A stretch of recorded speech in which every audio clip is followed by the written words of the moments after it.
Laisa pakhum piramda mamit tamak yenglamlaga phen haidokuna chatkre.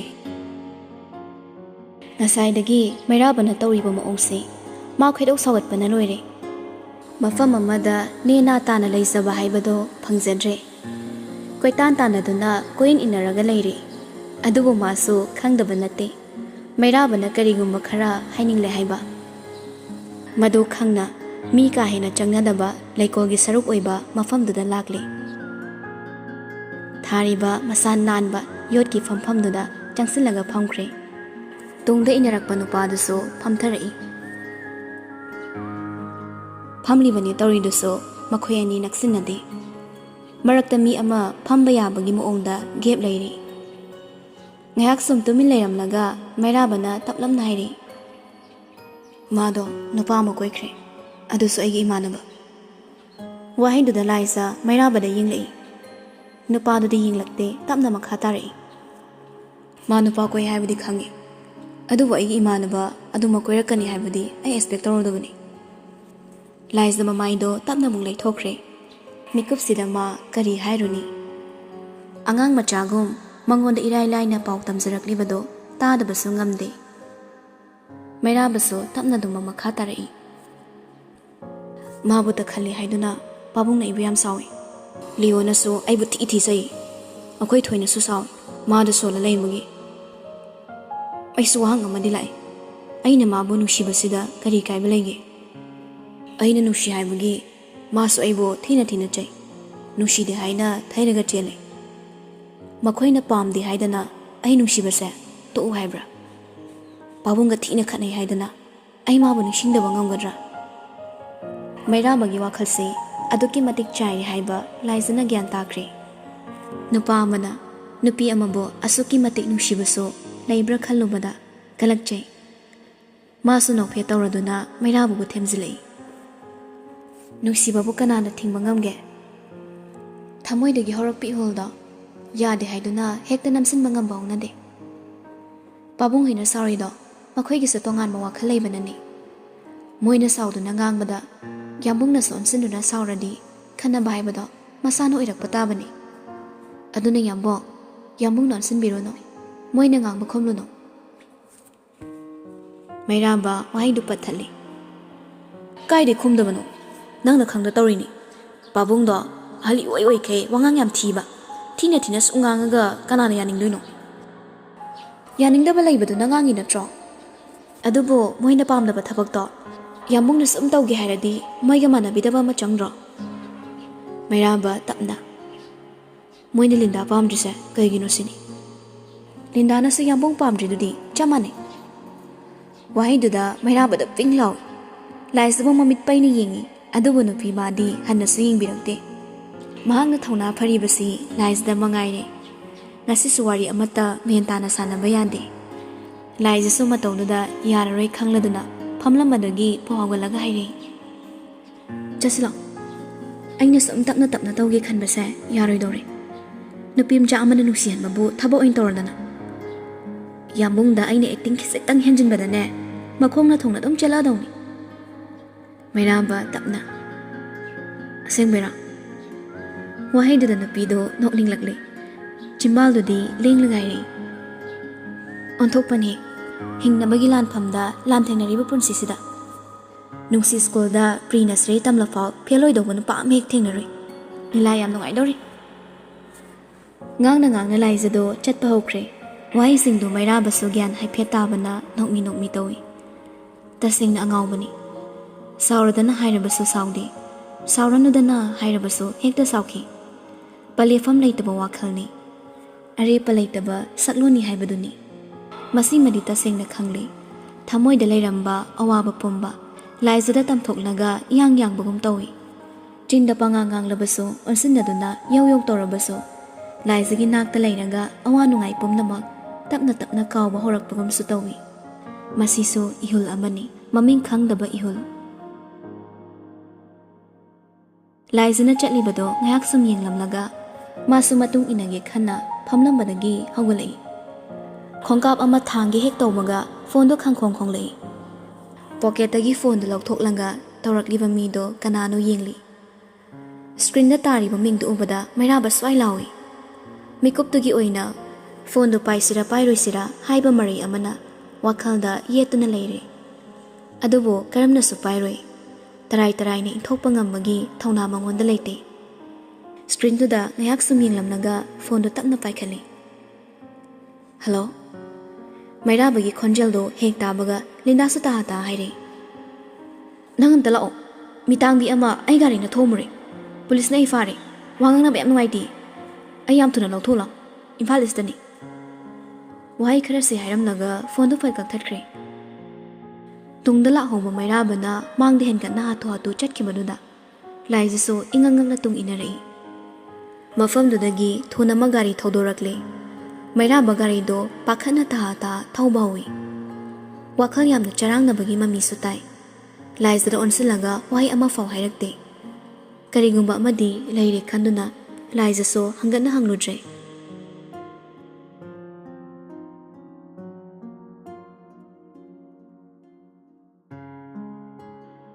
Somda Linda do police duga mari yetnari. Police na Ibema nang nupini. Adugi sumathakta angang siam oire.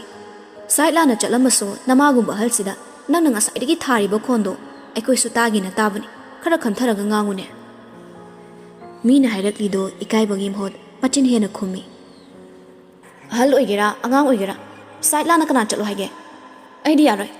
Fine su thidongni. Moigi mi kaudriba. Yam thunako. Mami tangba mi se kedobai lambi lamjau do thadroklino. Asuk thiba wahai khonda do tabada police do Linda bu hainadana yengi. Fine thiba haiba ama pankibadoda thabaso taplam naire. Bema nangna ibu jail da namsinbigi hairabaso ima yage. Adubune aigi chada di kobigano. Wapamase ichagi nakong yohon bigano. Mama aigi haktakta chaba machet tumba machet tauduna. Ningba thongdana leliba ichani. Wado tabada minusi pokpigadaba natte. Ahoy na dum onsinuna saurei. Nachage wabado kha ubra. Kaisu soktabagi tumilaiba natro.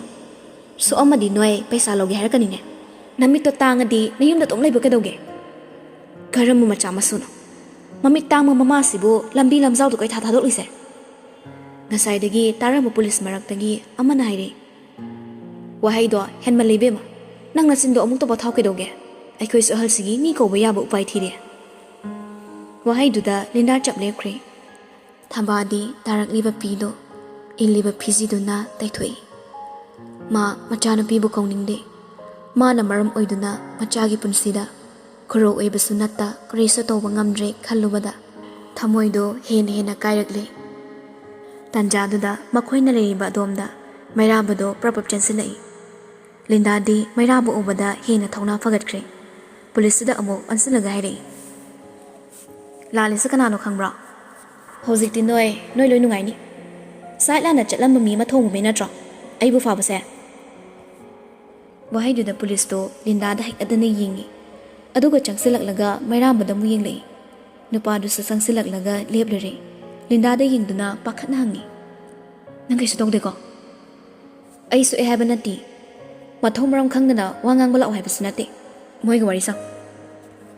Wangang duda mairaba ngasidi nonglaktre. So du tapna hontharaga nakanda famliba thabada yinglei. Kana leizadabagum itok thana leiramba ubada nungaitana su yingi. Maha ngasidi Linda do onsilakte. Thabada tumini yenglaga laikre. Linda di magi sauningliba singdo loina phudoklaga hairei. Aidi gari chumna thaujabani. Sigi nupisina sailan chalamani. Mana tukibaduda duty taramba police mayamna wahang pahongdana aibu faraga puraini. Mathong maram khangna thabak tawradi hojik fine thiba tabani. Mami tangaga yumda leiba haitaba. Lambi lamjauda koichat pisiso fine thihandoni.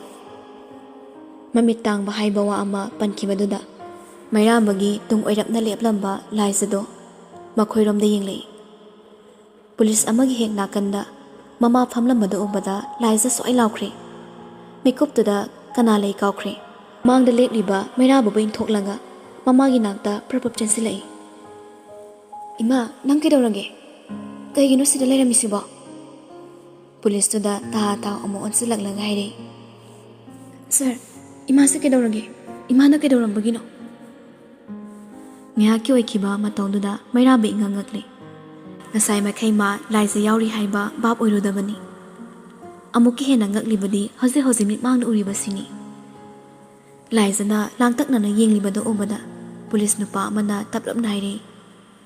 Kaisu thoidokpa natti debema. Nangi mana lambi satpada gari na haipet thengkibani. Aduda mari khara taunaduna sida leibani. Wado tabada Laisa pakhatna mamagi masado paiduna yengi. Kainu ima, nang kaisu tawdabra? Se, kadai soke. Thaba tapna. Ima kaisu tawdeda. Mamagi makut khuning waida khara huba lambado ubada Laisa pakhatli mapira chalakle. Yung manungda mathanda thamlamba phau thawai lumjadribani. Adubu lambida chatlinge gari na thengle tabada kapngang tawduna haire. Ima, kaigino mapan thuide. Aini yumda adum layu haiba natro. Aigi kemta khanmidri kaigino ima. Aigi ni haibada ima natana kanare rige. Machagi waiduda thabasu mapira chalakle. Policing duso waga ngangde. Adubu lindadi anidugi matawduda usitana haire. Oi, swai de kapsina bane yaroi. Nama mitang bise lambi sorok da thadooga gari na suok khotlaga paisa tingana basili natro.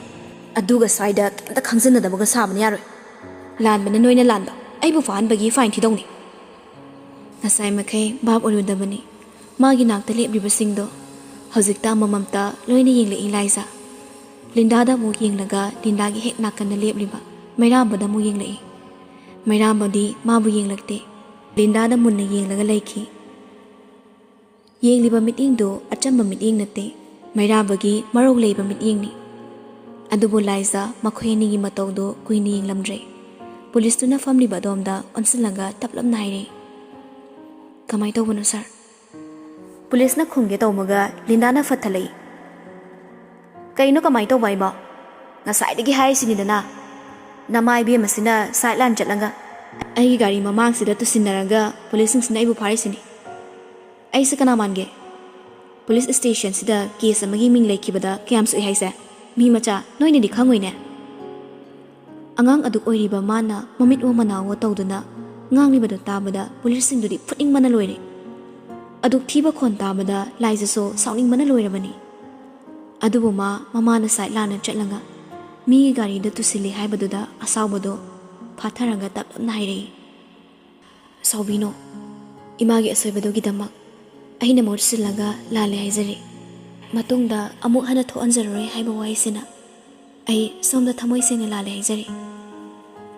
Itap tap na hairak liba waduda karamba matangda sauninurabano. Linda do brang sawalei. Lale hairaga hekta yaraba. Nama mitang bisina aigi thiya liba ming chatse. Kaisuna taba wahido hairaga hekta loisinba yagadra. Noi namam chamangai re. Nakhol do khara nok thasanaraga hekto ibe yani khangano. Wahido kanman kre. Mama badu thina ngali badu tabada Liza mamitto nahongne ira chelakli. Mayam sigi marakta mairamadi kamdori. Linda da yengliba magi ingdo hen hen kuptharakli. Mangonda thina ngang kibasingdo karisu hena khanjilode. Mabuta thina khan kibasuleite. Aduga thamoi de yektuna tham kibasuleite. Ngasigi mikupsidadi mangda phamlibi mama gumlabi mangonda thariba khondoda mairabado ingangakle chimbaldagi wai ama fok thokpa ngamda tumin yengduna leibani sauningba pendaba pumnama phatharaga Liza do Linda gi nakta changsilai ma yamna di sauningle adubo khonjal taptharaga haire iche asawbado phathabiyo iche se yam sauning langmani haiba ai khangjai adubu wa henbadi haibirakano ai sulale haijari imabu yengsinde aingonda thina chairabaso ai sauroi adubu imada ahen makhonde sizina birakano icheso mama magi machani machana mamabu kayagi matik luna khanjai nungsi sei haibase mayek singna khangbiramani khale aingonda thina chaibiyo adubu imada di ahen makhon thabigano Wahindu tabada Linda sauning mana loire. Magi chinthakta hek khumlakpaduda saube henjin kiduna phamlambadagi phu hogalaga lauri. Angang nang na ingonda hekta taksilak pa yabra. Haire, nang kedog habano. Nama mitang bisida mitang bi haidana kanada haidurige. Mitang bise lambi lamzaw thadolaga gari thoba mida dosa ta halaga paisa tange haibagi kokto. Noi adum chudat na bigi kokto. Aingonda di yaroi khangaba. Mitang bi habani. Mitang bi habani. Nang kedog habano ha. Nang kedog habano. Mama bu atuk thina ngang ni badu tabada Liza tapthaba ngamaktre. Prap changsilaglaga makut oiduna Linda bu khupangna thaganabagi haigalai. Adubo magi makutto Linda gi khaza yaukidre. Matawduda Linda di mamai leithoklaga mamit usunduna laikhrabani. Karisu toroktabaduda mamai do tapna leithorai. Magi mai thong yongna haigalakpa Liza gi khut ado mairabana phaduna leiramle. Anidugi matawdu angakpani. Liza di mapira chenduna sauningbagi mamito ingangang sankre. Mitpanda palliba pirangdo khaza yaudanaba mayado krakak siklaga mabu fariba mairabada yengduna hairei. Khutsa thado. Mairaba khumde ma Liza bu tumin yenglaga lei. Magi aduguma matawduda Liza hena thamoi kairakle. Mitpanba pallamba pirangduso mapuna haiba inkidre. Anam kanduna khaza yauna singtharaktuna asonba thamoido mathi phonganbire. Sakpamda ubada mairabagi thamoida haifam khangduna warai. Adubu ihul ado masak khangdaba nupani. Masu Liza bu yengna taplamna haire. Yum chalo. Liza nokningdana noglei. Macha amagi mangda mama bu tathi nganglaga tasinadaba saduna mai leiraga chatkrosira.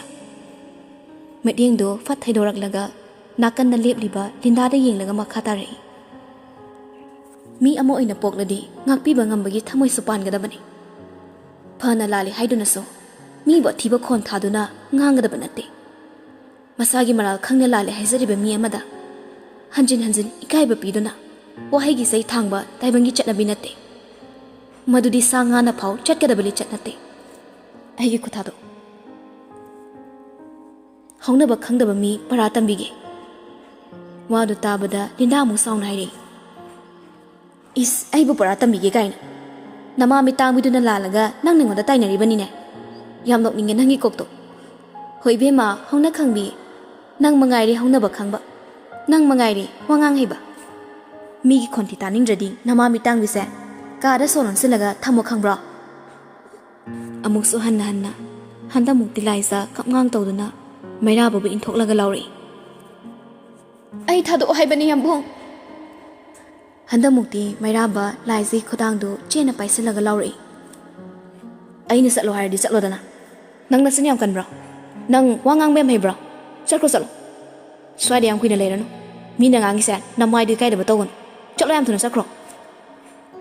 Mairabana adumna sawba mukta udriba Linda di matawduda tingak yengduna leiri. Adubu Liza di kamdawri. Mikupta oirakliba mairabagi saktamduda mairababu waraukre. Linda na duk thina ngangbada wai ama faw haidraga mabu thina sairakpaduda ma mairababu waraure. Adubo mapot nate mahaki maral nate mahakto. Pira selaba mituna mairababu amuktang maraw laina yenglaga sahum amaga loinana makutu satoi. Lamhenbi pirang marik ama sintharakliba makuna satnan thoklaga Linda da mo ansilai. Somna pamlise phain thibadu natra.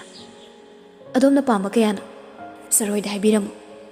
Ngase hayeng makidi ai ngamgani thajade. Adubu ai soidana somgi fine dog thizage. Linda khumde mamitta mu yengduna lei. Liza da nangna changsinbasu tawde. Liza gi matawda thamoida kiraklabani. Adubu mai thongdadi mahak mukli. Liza sodu tapna ontharaga makha tarai. Aina fine se thiraga songi mangkiba ningchati kokkibe yai. Police station da leoriba adongi mingdusu kakkibe yai. Adubu songi kakpa yararoidaba. Athiba mindset tugidi kanana fine thibigani khallubada. Ai punsi chupa ahing tumdana wakhal khallabasu wakhal thokadaba mande. Layena khatpada thokpangamdaba wahai leite. Adubu layendagi thorakliba wahai khudingmakki horakpamdi wakhal no oibani. Mi ama oina adugi sumathakta nupi ama oina ado khanda thibadi marol awam sida atangbi oirani. Mi khudingmak chapmana na uba tambiu.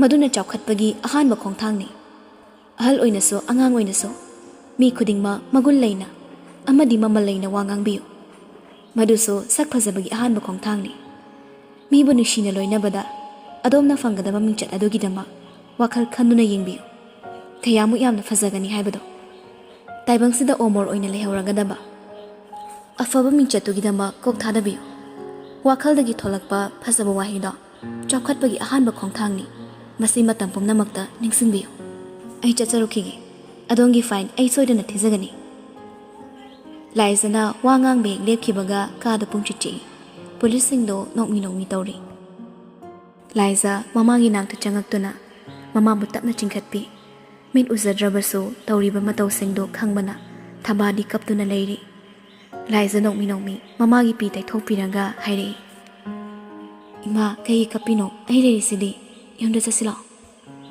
ꯋꯥꯗꯨ ꯍꯥꯏꯅ ꯍꯥꯏꯅ ꯂꯥꯏꯖ ꯃꯃꯥꯕꯨ ꯃꯈꯨꯠ ꯁꯝꯕꯤꯔꯒ ꯄꯨꯗꯨꯅ ꯆꯠꯈ꯭ꯔꯦ꯫ ꯂꯥꯏꯖꯅ ꯋꯥ ꯉꯥꯡꯕ ꯍꯧꯔꯛꯄꯗꯒꯤ ꯂꯤꯟꯗꯥꯗꯤ ꯂꯩꯕ ꯌꯥꯗ꯭ꯔꯗꯨꯅ ꯂꯥꯏꯖꯒꯤ ꯋꯥꯕꯨ ꯀꯟꯊꯠꯅꯕ ꯍꯣꯠꯅꯈ꯭ꯔꯕꯅꯤ꯫ ꯍꯧꯖꯤꯛꯁꯨ ꯆꯠꯈ꯭ꯔꯤꯕ ꯂꯥꯏꯖꯕꯨ ꯍꯟꯅ ꯍꯟꯅ ꯌꯦꯡꯗꯨꯅ ꯂꯥꯡꯇꯛꯅꯅ ꯂꯦꯞꯂꯤ꯫ ꯃꯩꯔꯥꯕ ꯂꯤꯟꯗꯥꯒꯤ ꯃꯈꯨꯠ ꯊꯥꯗꯣꯛꯇꯦ꯫ ꯂꯤꯟꯗꯥꯅ ꯃꯨꯛꯂꯒ ꯅꯥꯟꯊꯣꯛꯅꯕ ꯍꯣꯠꯅꯔꯤꯕꯗꯣ ꯃꯥ ꯈꯪꯉꯤ꯫ ꯑꯗꯨꯕꯨ ꯆꯦꯠꯅ ꯄꯥꯏꯁꯤꯟꯗꯨꯅ ꯂꯩꯔꯤ꯫ ꯃꯩꯔꯥꯕꯅ ꯁꯤꯟꯗꯨꯅ ꯀꯦꯁ ꯑꯗꯨꯁꯨ ꯈꯨꯗꯛꯇ ꯀꯛꯊꯠꯂꯝꯂꯦ꯫ ꯐꯥꯏꯟ ꯊꯤꯕ ꯍꯥꯏꯕꯒꯤ ꯋꯥꯗꯨꯃꯁꯨ ꯋꯥꯔꯤ ꯑꯣꯏꯅ ꯁꯝꯊꯍꯟꯈꯤꯗ꯭ꯔꯦ꯫